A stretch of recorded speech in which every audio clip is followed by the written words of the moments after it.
Sexual disease যেটাকে আমরা বলি, এটা আমাদের হরমোন দ্বারা নিয়ন্ত্রিত। যেটা যেটা যে হরমোনটার নাম হচ্ছে টেস্টোস্টেরন হরমোন পুরুষদের, মহিলাদের হচ্ছে ইস্ট্রোজেন হরমোন। এখন এই সেক্সুয়াল ডিজিজ হওয়ার অন্যতম কারণ হচ্ছে ভেজাল খাবার, এবং আরেকটা প্রবলেম হচ্ছে মানসিক সমস্যা। ভেজাল খাবার আমরা প্রত্যেকেই জানি। মানসিক সমস্যাটা কি এটা একটু ব্যাখ্যা করি। মানসিক সমস্যা হচ্ছে, ধরেন আমাদের সন্তানরা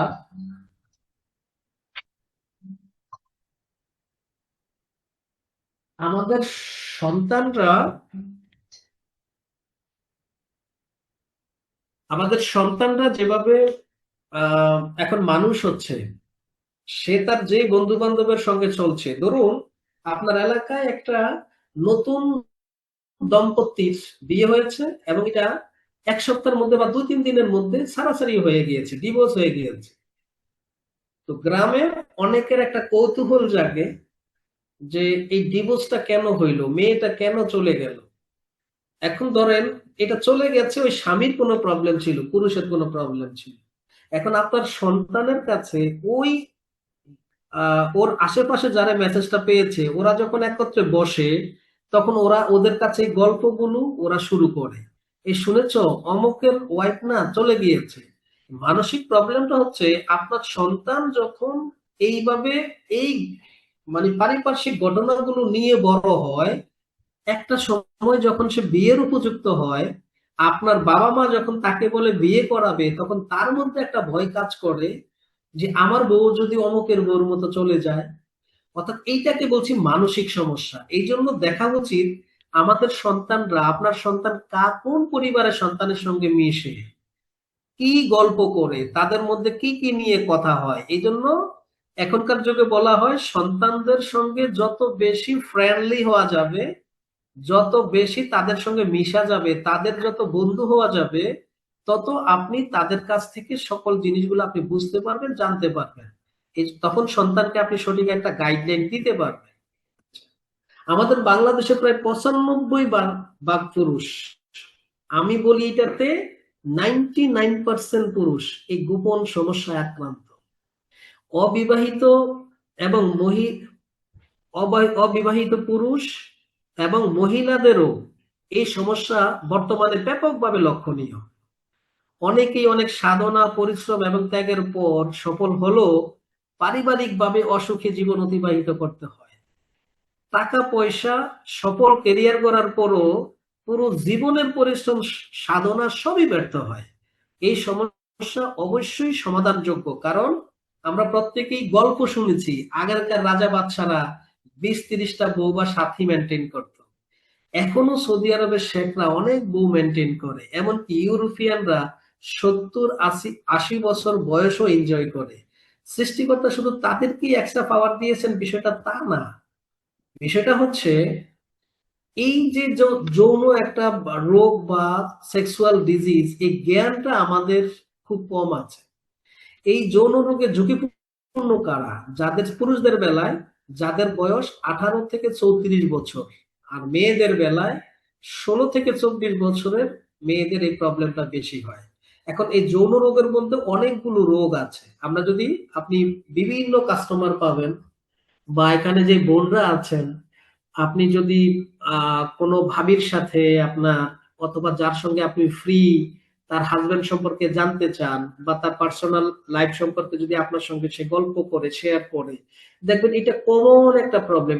এটা প্রবলেমটা হচ্ছে কি, দ্রুত বীর্যপাত ম্যাক্সিমাম পুরুষের। এটা একটা সাধারণ সমস্যা।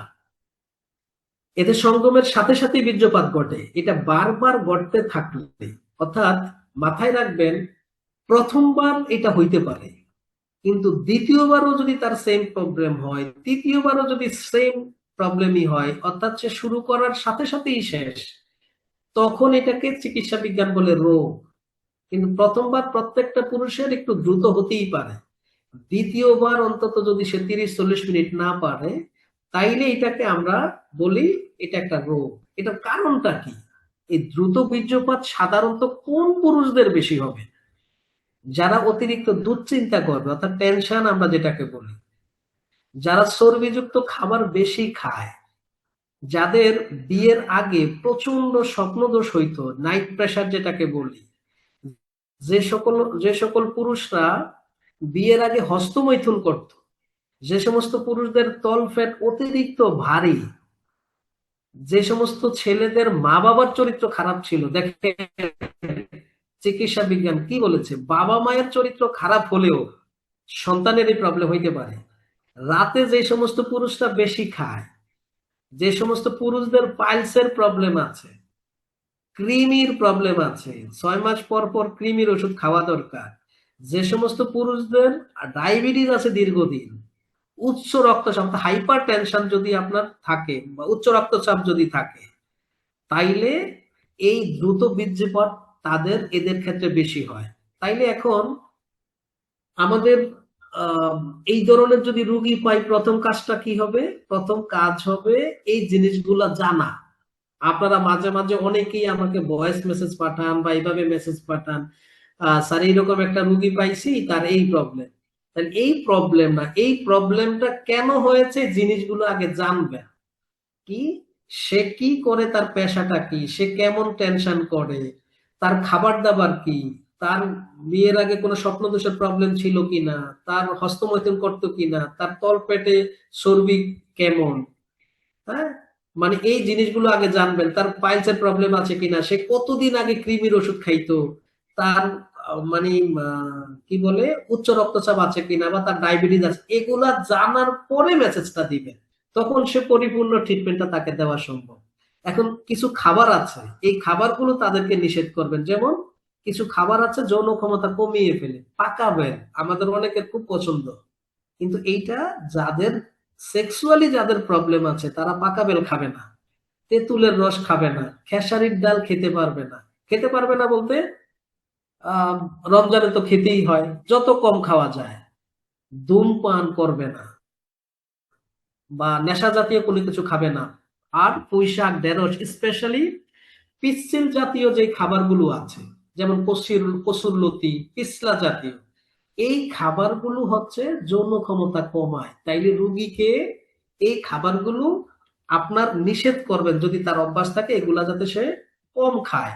শুধু ওষুধ দিলে হবে না, আবার তাকে বলে দিবেন যে সকল খাবার সে একটু বেশি বেশি খাবে, যেমন মধু, দুধ, কালো জিরা, খুরমা, তারপরে খুরমা, খেজুর আর কি, ডিম, মাশরুম, কলিজা, এলাচ, দারুচিনি, যেগুলো আপনার পাকঘরে, প্রত্যেকের পাকঘরে আছে, কিশমিশ, সবুজ শাকসবজি, আম, ডাব, তরমুজ, কমলা লেবু, অথবা যেই মৌসুমী যেই ফলগুলো আসে অর্থাৎ মৌসুমী ফল, এগুলো বেশি বেশি খাবে। তাহলে ম্যাক্সিমাম এখানকার জিনিসগুলো দেখেন আপনাদের কিচেনেই কিন্তু আছে। মধু হয়তো নাই, আমাদের আমাদের কিন্তু মধু আছে।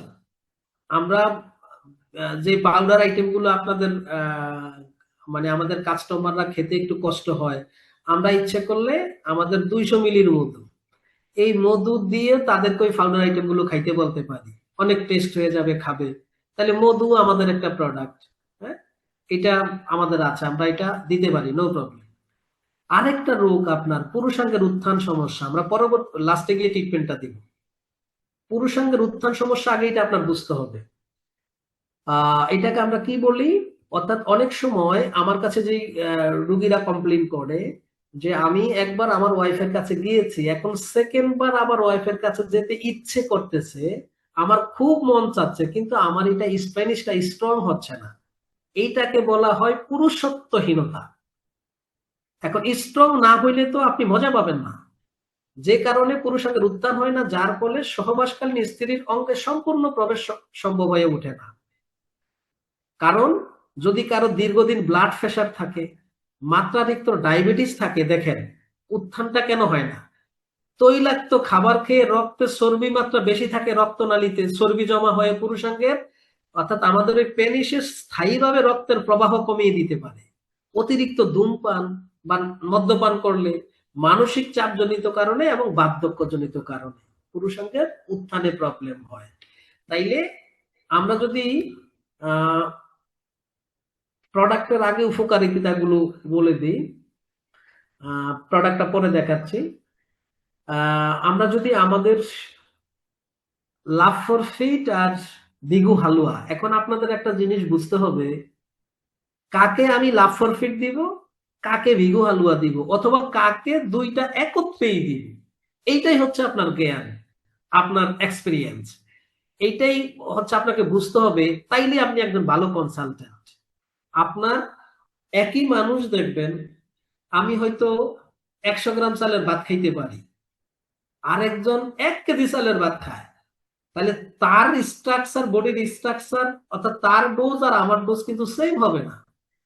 তাহলে এইটা যদি সঠিক ডায়াগনোসিস করে আপনি সঠিক ডোজটা দিতে পারেন, তাইলে 30 থেকে 40 মিনিটের মধ্যে আমার ওই বাইটার মানে খুব তার কাঙ্ক্ষিত লোকটা তাকে সামনে এনে দিল, 30-40 মিনিটের আগে তার বীর্য আউট হবে না। সেক্সুয়াল সমস্যাটা তার ভিতর থেকে সমাধান করবে। তার ভিতরে যে হরমোনাল প্রবলেমগুলোর কারণে, টেস্টোস্টেরন হরমোন কম থাকার কারণে তার ইচ্ছা শক্তি কমে গিয়েছিল বা তার উত্থান সমস্যা হয়েছিল, এইটাকে সে ফিরিয়ে আনবে। যৌনাঙ্গের শিথিলতা কাটিয়ে দিলে উত্থানে সাহায্য করবে এবং ব্যক্তিগত যৌন জীবনের গোপন সমস্যাগুলো দূর করে একদম প্রাণবন্ত করে দিবে তাকে। কি দিয়ে? এই দুইটা প্রোডাক্ট দিয়ে। একটা হচ্ছে লাভ ফর ফিট, আর একটা হচ্ছে বেগু হালুয়া। তাহলে আপনি যেটা করবেন, দুইটা প্রোডাক্টই, তবে এটা প্রথমত হচ্ছে অবিবাহিতদের কিন্তু দেওয়া যাবে না। আবার একটু দুষ্টামি করেই বলি, এটা দিলে আপনার অবিবাহিত হলো অনেকের আবার গার্লফ্রেন্ডও আছে, কারণ এখনকার যুগে এগুলা তো খুব ইজি একটা প্রসেস। তো আহ, এই জিনিসগুলো আপনার বিবাহিত ভাইরা ছাড়া খাওয়া ঠিক হবে না, তাহলে তার প্রবলেম হবে। তাহলে আপনি কি করতে পারেন, লাভ ফর ফিটটা তাকে 2 দিন পর পর একটা খাইতে বলতে পারেন, অথবা 3 দিন পর পর, যে মোটামুটি ওকে আছে, যার খুব একটা প্রবলেম নাই, সে শুধু একটু টাইমটা বেশি চায়, তাহলে তাকে বলবেন আপনি 3 দিন পর পর একটা লাভ ফর ফিট খাবেন, আর বেগু হালুয়াটা প্রতিদিন রাতে খাবেন 1 চা চামচ। যদি আমরা আমাদের মধুটা দিয়ে দিই, তাহলে খাওয়ার পর মধু দিয়ে খাইতে বলবেন, অথবা একটু খাওয়ার পরে 1 কাপ চিনি ছাড়া 1 কাপ কুসুম গরম পানি খাবে, বা চা খাবে চিনি ছাড়া, চিনি খাওয়া যাবে না। অথবা তাকে 1 গ্লাস কুসুম গরম দুধ খেতে বলতে পারেন। তবে অবশ্যই রাতের খাবারটা এশারার আগে কমপ্লিট করে ফেলতে হবে, বা চেষ্টা করবে মাগরিবের পর পর রাতের খাবার খেয়ে ফেলতে। সবচেয়ে ভালো হয় রাতের খাবার শর্করা জাতীয় খাবার না খেয়ে, অর্থাৎ ভাত আলু রুটি এগুলা না খেয়ে ফল ফ্রুট দিয়ে বা সালাদ সবজি রাতে খাবে। ওই শর্করা জাতীয় খাবারটা খাবে না, তাইলে তার খুব দ্রুত অ্যাকশন করবে তাকে। ওই শর্করা জাতীয় খাবারটা তা অনেক সময় প্রবলেম করে, আর রাতে যত কম খাওয়া যায় এটা ভালো। আবার এটা আপনি ধরেন যাদের বয়স 40+ অথবা 50+, তাদেরকে বলতে পারেন তার যেদিন প্রয়োজন ওই দিন যাতে সে লাভ ফর ফিটটা খায়, আর বিগু হালুয়াটা রেগুলার তাকে দিয়ে দেন। অথবা 50+ যারা, যদি তাকে আপনি খুব দ্রুত রেজাল্ট আনতে চান, তাকে বলেন যে আপনি লাভ ফর ফিটটা তাকে রাত সন্ধ্যার দিক মাগরিবের সময় বা বিগু হালুয়াটা মাগরিবের সময় দেন, লাভ ফর ফিটটা তাকে এশারের পরে দেন। তাইলেও আপনার সে চমৎকার একটা আপনারা রেজাল্ট দিবে। একদম বয়স্ক যারা, দুইটা একত্রে তাদের চলবে, দুইটা একত্রে চলবে, তাইলে সেও একটা কম্বিনেশন রেজাল্ট পাবে। এটা নির্ভর করবে রোগীর বডির স্ট্রাকচার, রোগীর সক্ষমতা, আপনার টোটাল ডোজটা নির্ভর করবে সেগুলোর উপরে। তার কি পরিমাণ প্রবলেম ওগুলোর উপরে নির্ভর করবে। আমি কয় বেলা বলবো বিগু হালুয়া খাইতে, লাভ ফর ফিট আমি কয়দিন পর পর বলবো খাইতে, এটা নির্ভর করবে আপনার ডায়াগনোসিসের উপরে। তো এগুলোর উপকারিতা কি আমরা বলে ফেলছি অলরেডি। অনেকের দেখবেন আপনার বাচ্চা কনসেপ্ট করে না। এটা কি কারণে করে না? যদি যেই পুরুষের শুক্রাণু দুর্বল থাকবে অথবা শুক্রাণু থাকবে না, ওই ধরনের বোনদের বাচ্চা কনসেপ্ট করে না। এটা যৌন শক্তি স্থায়ীভাবে বৃদ্ধি করবে। এটা দুর্বল নার্ভ গুলাকে, যেই সেলের আলোচনা আমরা শুরুতে করলাম, এগুলারে কর্মক্ষম করবে। যেই হরমোনাল কারণে তার এই ইচ্ছা শক্তিটা কমে গিয়েছে, সেই হরমোনাল প্রবলেমটাকে এটা স্বাভাবিক করবে, অর্থাৎ হরমোনাল ব্যালেন্স ফিরিয়ে আনবে। এটা এন্ডোক্রাইন গ্ল্যান্ডের ক্রিয়া শক্তি বৃদ্ধি করবে, যৌন ক্রিয়াকে আনন্দদায়ক করবে।